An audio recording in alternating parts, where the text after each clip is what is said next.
옛날 옛적 프랑스의 한 작은 마을에 로시라는 소녀가 살고 있었습니다. 로시는 항상 호기심이 많아서 마을 주변을 탐험하며 다녔습니다. 어느 날 그녀는 마을 밖에 있는 오래된 숲속으로 들어가게 되었습니다. 그 숲은 마을 사람들 사이에서 마법과 신비로 가득 찬 곳으로 알려져 있었지만 아무도 그곳에 들어가고 싶어 하지는 않았습니다. 로시는 숲속을 걷다가 우연히 아주 넓고 아름다운 잔디밭을 발견했습니다. 그 잔디밭은 다른 어떤 장소보다도 초록색이 짙고 빛났으며 곳곳에는 알록달록한 꽃들이 만발해 있었습니다. 로시는 그곳에 홀린 듯이 다가갔고 잔디밭 중앙에 놓인 작은 호수가 눈에 들어왔습니다. 호수는 마치 크리스탈처럼 반짝였고 로시는 호수 가장자리에 앉아 물속을 들여다보았습니다. 그 순간 물속에서 빛나는 작은 열매 한 개가 떠올라 그녀의 발 앞에 멈췄습니다. 로시는 손을 뻗어 그 열매를 집어들었고 호수에서 들려오는 부드러운 목소리에 놀라움을 금치 못했습니다. 안녕, 로시. 나는 이 마법의 잔디밭을 지키는 요정이야. 너는 아주 특별한 아이여서 이곳에 올 수 있었단다. 요정이 말했습니다. 로시는 눈을 깜빡이며 마법의 열매를 손에 꼭 쥐었습니다. 요정은 로시에게 열매의 비밀을 가르쳐 주었습니다. 그것은 그녀의 어떤 소원이든 들어줄 마법의 열매였습니다. 하지만 요정은 그녀에게 신중하게 소원을 빌 것을 부탁했습니다. 너의 소원은 그 누구에게도 해를 끼치지 않아야 하고 너의 진정한 마음을 반영해야 해. 로시는 집으로 돌아가면서 모든 소원을 곰곰이 생각했습니다. 그녀는 가족과 마을 사람들을 행복하게 해주고 싶었고 평화롭고 사랑이 가득한 세상을 만들고자 했습니다. 그녀는 여러 날 동안 생각에 잠겼고 마침내 마법의 열매를 사용하기로 결심했습니다. 다음 날 로시는 잔디밭으로 돌아가 열매를 호수에 던지며 빌었습니다. 내가 사랑하는 마을과 사람들에게 끝없는 행복과 건강을 주세요. 마치 응답이라도 하듯 열매는 호수 속으로 사라졌고 물결이 잔잔한 음악과 함께 울려 퍼졌습니다. 요정은 다시 나타나 로시에게 미소 지었습니다. 너의 소원은 참으로 아름답구나. 앞으로 이 마을은 손에 닿는 모든 것이 번영할 것이고 사람들은 서로를 더 사랑하게 될 거야. 로시는 기쁨으로 가득한 마음을 안고 숲을 떠나 집으로 돌아왔습니다. 그 후로 마을에는 수확이 잘 되고 사람들 사이에 작은 다툼조차 사라졌습니다. 그리고 마을 사람들은 로시가 숲속에서 돌아온 그날 이후 모든 것이 변했다고 이야기를 나누곤 했습니다. 로시는 마을의 밝은 내일을 바라보며 매년 소중한 봄이 오면 한 번씩 잔디밭을 찾아 요정에게 감사를 전하였습니다. 이렇게 해서 로시와 마법의 잔디밭의 이야기는 마을 사람들에게 오래오래 전해져 내려오며 세대를 이어 따뜻한 이야기로 남게 되었습니다. 두 번째 이야기 옛날 아주 먼 옛날 프랑스의 한 작은 왕국에 노랑 왕자라는 별명이 붙은 젊은 왕자가 살고 있었습니다. 그의 실제 이름은 루이였지만 그는 항상 밝고 따뜻한 여러분들과 같은 황금빛 옷을 입었기에 사람들은 그를 노랑 왕자라고 불렀습니다. 루이 왕자는 용감하고 친절한 성품 때문에 모든 사람들에게 사랑받았습니다. 그러나 하나의 비밀이 있었습니다. 그는 어릴 때 마법의 루비를 얻었는데 이 루비는 소유자의 가장 큰 소원을 들어주는 힘을 가지고 있었습니다. 루이는 이 루비를 사용해 많은 사람들을 도왔습니다. 어떤 날은 병든 아이를 위해 약을 만들어주고 다른 날은 마법의 비를 내려 메마른 작물을 소생시켰으며 또 다른 날은 슬픔에 빠진 사람들의 마음을 어루만져 주었습니다. 하지만 모든 것이 완벽하지는 않았습니다. 동쪽 왕국의 탐욕스러운 왕인 마르셀은 루이 왕자의 마법의 루비에 대해 알게 되었고 그것을 손에 넣기 위해 음모를 꾸미기 시작했습니다. 어느 날 마르셀 왕의 하수인이 루이 왕자의 대리인으로 위장해 왕국에 잠입했습니다. 그는 왕자의 신뢰를 얻기 위해 모든 방법을 동원했습니다. 왕자를 도와주겠다고 제안하며 슬쩍슬쩍 마법의 루비에 대해 이야기를 꺼냈죠. 루이는 아무것도 모른 채 그와 친구가 되었고 자신의 소중한 보물에 관해 얘기하게 되었습니다. 마침내 흑막이 드러났을 때 이미 늦었습니다. 하수인은 루비를 훔쳐 마르셀 왕에게 가지고 가려 했습니다. 그러나 루이는 그것을 알아차리고 하수인을 막으려 했습니다.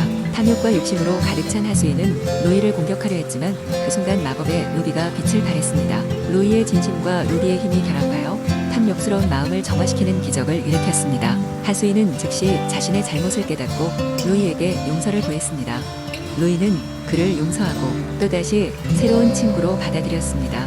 이 사건을 계기로 마르셀 왕도 부끄러움을 느끼고 왕국에 대해 새로운 방향으로 생각하기 시작했습니다. 그는 루이 왕자를 찾아가 사과하고 두 왕국은 이후로 긴밀한 협력 관계를 맺었습니다. 루이 왕자는 점점 더 많은 사람들을 돕기 위해 루비를 사용했습니다. 그러나 언젠가부터 소원을 들어주는 힘이 약해져가는 것을 느끼고 그는 결국 루비를 영원히 봉인하기로 결정했습니다. 이제 루이는 자신의 가슴 속 믿음과 지혜로 사람들을 도울 수 있다는 것을 깨달았습니다. 이후로 그의 이야기는 오랫동안 전해져 내려갔고 사람들은 언제나 필요할 때 노랑 왕자의 이야기에서 용기와 희망을 찾았습니다. 세 번째 이야기. 어느 옛날 프랑스의 작은 마을에 아름다운 장미 정원이 있는 커다란 성이 있었습니다. 이 성은 오래전부터 사람들 사이에서 전해 내려오는 전설 때문에 항상 신비로움의 대상이었습니다. 전설에 따르면 이 장미 정원에는 마법 같은 힘이 깃들어 있다고 했습니다. 그래서 마을 사람들은 감히 이곳에 접근하지 않았습니다. 이 성에는 에르베르트 백작과 그의 딸 루시가 살고 있었습니다. 루시는 장미를 무척 사랑했으며 정원에서 매일 시간을 보내려고 했습니다. 그러나 그녀도 그 정원의 일부분, 즉 가장 높은 탑 아래에 피어오르는 푸른 장미들에는 가까이 가지 말라는 아버지의 경고를 지키고 있었습니다. 그 푸른 장미들은 성의 가장 깊숙한 비밀을 간직하고 있다는 이야기가 전해져 내려오고 있었기 때문입니다. 하지만 어느 날 루시는 문득 장미 정원의 비밀을 풀고 싶다는 강렬한 호기심에 사로잡혔습니다. 그래서 그녀는 몰래 그 탑 아래로 향했습니다. 가까이 다가가자 푸른 장미들이 부드럽게 흔들리며 그녀에게 속삭이는 듯한 느낌을 주었습니다. 그리고 그녀는 무언가 신비로운 기운이 자신을 그곳으로 이끌고 있음을 확신하게 되었습니다. 루시는 조심스럽게 손을 뻗어 가장 가까운 푸른 장미를 만져보았습니다. 그러자 장미에서 눈부신 빛이 뿜어져 나오며 그녀를 감싼 순간 그녀는 다른 차원의 성으로 들어가게 되었습니다. 그곳은 장미들이 일렁이는 바다처럼 떳떳이 펼쳐져 있었고 하늘에는 햇살과 달빛이 동시에 비치고 있었습니다. 그곳에서 루시는 마법사와 마주쳤습니다. 그는 이 장미 정원이 가지는 비밀과 그 힘을 지키기 위해 수백 년 동안 이곳을 돌봐온 존재였습니다. 마법사는 루시에게 이 공간의 비밀을 이야기해 주었습니다. 이 정원은 바로 사람들의 마음속에 잠재된 가능성과 희망을 꽃피우는 장소였고 그 푸른 장미는 그것을 현실로 이끌어내는 매개체였습니다. 루시는 그 비밀을 알고 감탄하며 마법사에게 그 힘을 사용해보고 싶다고 했습니다. 마법사는 그녀의 순수한 의도를 알아채고 그녀에게 장미의 힘을 잠시 빌려주었습니다.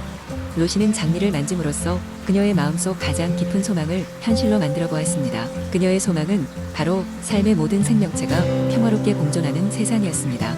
시간이 흐르고 그녀는 다시 현실로 돌아왔습니다. 푸른 장미 정원에서의 경험은 루시의 삶에 큰 변화를 가져왔고 그녀는 그 이후로 장미 정원의 비밀을 지키며 많은 이들이 자신의 가능성을 발견할 수 있도록 도왔습니다. 세월이 흐르며 루시의 이야기는 전설이 되었고 장미 정원은 마을의 소중한 보물로 여겨졌습니다. 사람들은 이제 그곳을 두려워하지 않고 가끔씩 장미 정원에서 영감을 얻고 자신의 꿈을 키워나갔습니다. 에르베르트 백작의 성과 장미 정원은 그렇게 사람들의 마음속에 영원히 남아있게 되었습니다. 네 번째, 이야기 옛날 옛적. 아름답고 신비로운 마법의 숲이 프랑스 중심부에 존재하고 있었습니다. 이 숲은 비밀과 마법으로 가득 차 있었지만 그곳에 사는 사람들은 그 존재를 두려워하며 접근하지 않았습니다. 그 마법의 숲에는 전설적인 생명체들과 숨겨진 마법의 힘이 가득했습니다. 어느 작은 마을에 루시라는 호기심 많은 소녀가 살고 있었습니다. 그녀는 항상 새로운 모험을 꿈꾸며 하루하루를 보냈습니다. 루시는 마법의 숲에 대한 이야기들을 마을 장로로부터 듣고는 그곳에도 모험이 기다리고 있을 것이라고 믿었습니다. 그녀의 곁에는 항상 함께하는 친구 토끼 토토가 있었습니다. 토토는 단순한 토끼가 아니었습니다. 그는 특별한 능력을 가지고 있었는데 위험을 감지하는 특별한 감각 덕분에 루시와 함께 많은 모험을 안전히 탐험할 수 있었습니다. 어느 날 루시는 마침내 결심을 하고 토토와 함께 마법의 숲을 탐험하기로 했습니다. 그들이 숲에 발을 들인 순간 주변 풍경은 마치 꿈에서나 올 법한 장관으로 변했습니다. 나무는 하늘까지 뻗어있고 나뭇잎은 온갖 색의 빛으로 반짝였습니다. 희한한 새소리가 주변을 메우고 가끔 나무 사이로 환상적인 생물들이 스쳐 지나가기도 했습니다. 루시와 토토는 이를 매 순간 놀라워하며 깊은 숲속으로 걸어갔습니다. 숲의 중심에 가까워질수록 그들은 더욱더 신비로운 현상을 목격했습니다. 날개 달린 사슴, 노래하는 강물, 그리고 말하는 꽃이 그들 앞에 나타났습니다. 각각의 생명체들은 루시와 토토에게 인사하며 그들만의 작지만 중요한 이야기를 전해주었습니다. 이러한 만남을 통해 루시와 토토는 대자연의 비밀과 조화로운 생태계의 일환을 더 깊이 이해하게 되었습니다. 모험의 끝자락에서 그들은 마법의 샘을 발견했습니다. 이 샘은 숲에 존재하는 모든 생명의 원천이자 그 숲의 마법을 지탱하고 있다는 소문이 있었습니다. 샘의 물은 금빛으로 빛나고 주변에 자라는 꽃은 어느 것보다 아름다웠습니다. 로시는 그 샘 앞에서 잠시 멈추어 서서 마법의 신비를 느꼈습니다. 그녀는 그곳이 오랜 시간 동안 숲의 중심이 되어왔음을 직감했고 동시에 옛날의 수많은 이야기들이 샘을 중심으로 펼쳐졌음을 알 수 있었습니다. 마법의 숲에서의 모험을 마친 로시와 토토는 마을로 돌아갈 준비를 했습니다. 그들은 숲에서 배운 많은 교훈과 즐거움을 마음에 간직한 채 마을로의 길을 걷기 시작했습니다. 마을에 도착한 로시는 자신의 경험을 사람들에게 이야기했고 마법의 숲에 대한 두려움과 편견을 조금이나마 없애주었습니다. 사람들은 로시와 토토의 이야기에 귀를 기울였고 점점 더 많은 이들이 숲을 존중하고 보호해야 한다는 생각을 가지게 되었습니다. 결국 로시와 토토의 모험은 마을 사람들에게 큰 영향력을 미치게 되었고 마법의 숲은 더 이상 두려운 장소가 아닌 모두가 존경하는 자연의 한 부분으로 자리 잡게 되었습니다. 그리고 로시는 앞으로도 수많은 모험이 기다리고 있음을 알기에 언제나 또 다른 여행을 꿈꾸며 매일을 살았습니다.